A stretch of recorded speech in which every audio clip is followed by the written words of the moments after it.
जय बाबा केदारनाथ। आज का बहुत ही दिव्य और वेदों के द्वारा विशेष चर्चा कि जब तक हम मनुष्य नहीं बने थे तो क्या थे और कहाँ थे, बल्कि वह तत्काल यह निश्चय कर सकता है कि वह एक अल्प बिंदु जल बिंदु था जो पिता के तेज स्रोत में रखा हुआ था।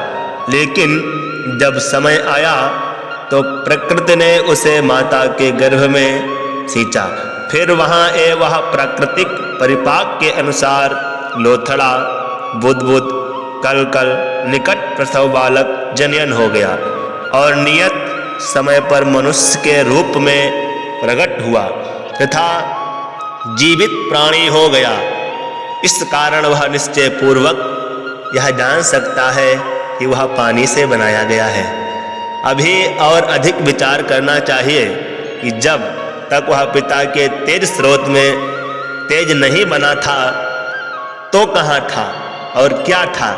मैं विश्वास करता हूँ कि वह अल्प विचार से तत्काल ही यह जान लेगा कि इससे पहले वह केवल अन्न था जिसे उसके पिता ने खाया और फिर वह पिता के पकाशय में पचा, उसका रस यकृत में गया और रक्त हुआ, फिर रक्त होकर प्रत्येक अंग में आहार हुआ और उसे निचोड़ की तरह उसका सार तेज के स्रोत में आया।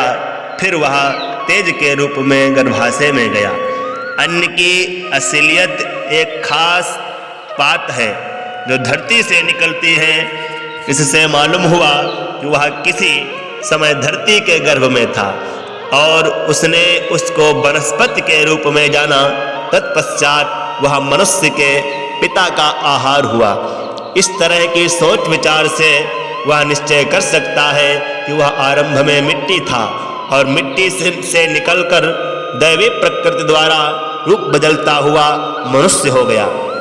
अभी इसको यहाँ पर ही नहीं ठहरना चाहिए, वरन यह देखना चाहिए कि वह जब सदैव इसी मनुष्य चोले में नहीं रहेगा, बल्कि प्रकृति के तले पलटा खाता, पहले बालक, फिर जवान, फिर बूढ़ा होता हुआ अंत में एक नियत समय पर वह मृत्यु को प्राप्त हो जाता है और फिर धरती में गर्भित होकर मिट्टी हो जाता है।